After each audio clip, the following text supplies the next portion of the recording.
Tonight I'd like to talk with you about immigration. For more than 200 years, our tradition of welcoming immigrants from around the world has given us a tremendous advantage over other nations. It's kept us youthful, dynamic, and entrepreneurial. It has shaped our character as a people with limitless possibilities. People not trapped by our past, but able to remake ourselves as we choose. But today, our immigration system is broken, and everybody knows it. Families who enter our country the right way and play by the rules watch others flout the rules. Business owners who offer their workers good wages and benefits see the competition exploit undocumented immigrants by paying them far less.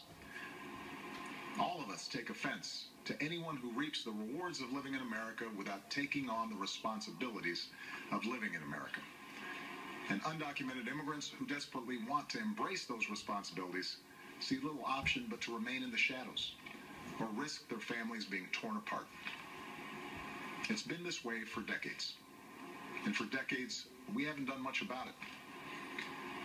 When I took office, I committed to fixing this broken immigration system. And I began by doing what I could to secure our borders. Today, we have more agents and technology deployed to secure our southern border than at any time in our history. And over the past 6 years, illegal border crossings have been cut by more than half. Although this summer there was a brief spike in unaccompanied children being apprehended at our border, the number of such children is now actually lower than it's been in nearly 2 years. Overall, the number of people trying to cross our border illegally is at its lowest level since the 1970s. Those are the facts. Meanwhile, I worked with Congress on a comprehensive fix. And last year, 68 Democrats, Republicans, and Independents came together to pass a bipartisan bill in the Senate. It wasn't perfect. It was a compromise. But it reflected common sense. It would have doubled the number of Border Patrol agents while giving undocumented immigrants a pathway to citizenship if they paid a fine, started paying their taxes, and went to the back of the line. And independent experts said that it would help grow our economy and shrink our deficits. Had the House of Representatives allowed that kind of bill, a simple yes or no vote, it would have passed with support from both parties. And today it would be the law. But for a year and a half now, Republican leaders in the House have refused to allow that simple vote. Now, I continue to believe that the best way to solve this problem is by working together to pass that kind of common sense law. But until that happens, there are actions I have the legal authority to take as president, the same kinds of actions taken by Democratic and Republican presidents before me, that will help make our immigration system more fair and more just. Tonight, I'm announcing those actions. First, we'll build on our progress at the border with additional resources for our law enforcement personnel so that they can stem the flow of illegal crossings and speed the return of those who do cross over. Second, I'll make it easier and faster for high-skilled immigrants, graduates, and entrepreneurs to stay and contribute to our economy, as so many business leaders have proposed. Third, we'll take steps to deal responsibly with the millions of undocumented immigrants who already live in our country. I want to say more about this third issue because it generates the most passion and controversy. Even as we are a nation of immigrants, we're also a nation of laws. Undocumented workers broke our immigration laws, and I believe that they must be held accountable, especially those who may be dangerous. That's why over the past 6 years, deportations of criminals are up 80%. And that's why we're going to keep focusing enforcement resources on actual threats to our security. Felons, not families. Criminals, not children.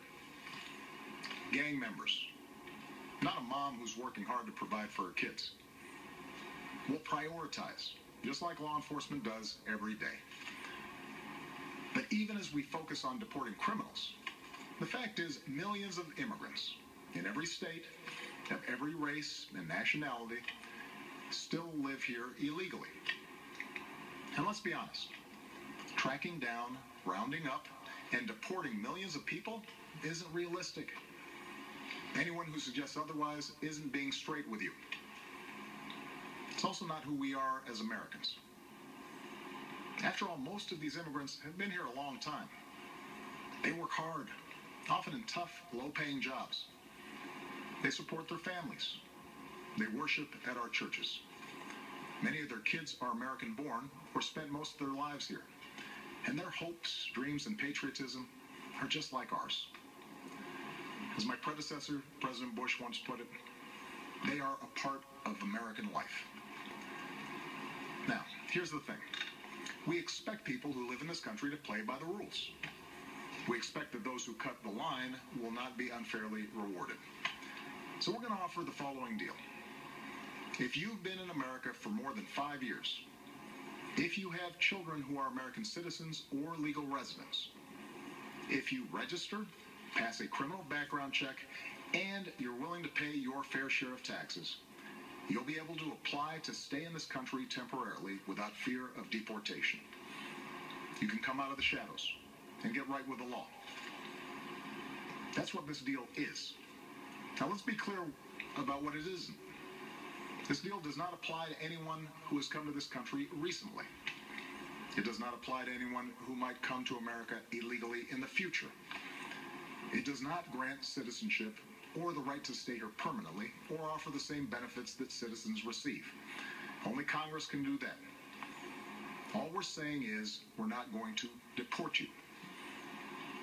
I know some of the critics of this action call it amnesty. Well, it's not. Amnesty is the immigration system we have today.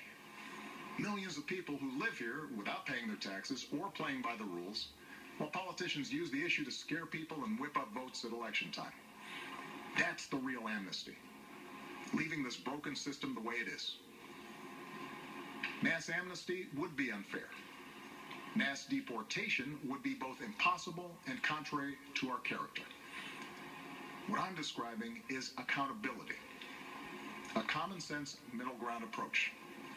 If you meet the criteria, you can come out of the shadows and get right with the law.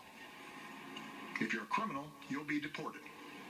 If you plan to enter the U.S. illegally, your chances of getting caught and sent back just went up.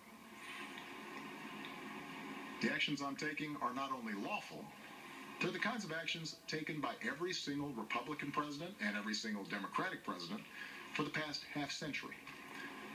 And to those members of Congress who question my authority to make our immigration system work better, or question the wisdom of me acting where Congress has failed, I have one answer. Pass a bill. I want to work with both parties to pass a more permanent legislative solution. And the day I sign that bill into law, the actions I take will no longer be necessary. Meanwhile, don't let a disagreement over a single issue be a deal breaker on every issue. That's not how our democracy works. And Congress certainly shouldn't shut down our government again just because we disagree on this. Americans are tired of gridlock. What our country needs from us right now is a common purpose, a higher purpose. Most Americans support the types of reforms I've talked about tonight, but I understand the disagreements held by many of you at home. Millions of us, myself included, go back generations in this country with ancestors who put in the painstaking work to become citizens. So we don't like the notion that anyone might get a free pass to American citizenship. I know some worry immigration will change the very fabric of who we are, or take our jobs, or stick it to middle-class families at a time when they already feel like they've gotten the raw deal for over a decade. I hear those concerns. But that's not what these steps would do. Our history and the facts show that immigrants are a net plus for our economy and our society. And I believe it's important that all of us have this debate without impugning each other's character. Because for all the back and forth of Washington, we have to remember that this debate is about something bigger. It's about who we are as a country and who we want to be for future generations. Are we a nation that tolerates the hypocrisy of a system where workers who pick our fruit and make our beds never have a chance to get right with the law? Or are we a nation that gives them a chance to make amends? take responsibility, and give their kids a better future? Are we a nation that accepts the cruelty of ripping children from their parents' arms? Or are we a nation that values families and works together to keep them together? Are we a nation that educates the world's best and brightest in our universities only to send them home to create businesses in countries that compete against us? Or are we a nation that encourages them to stay and create jobs here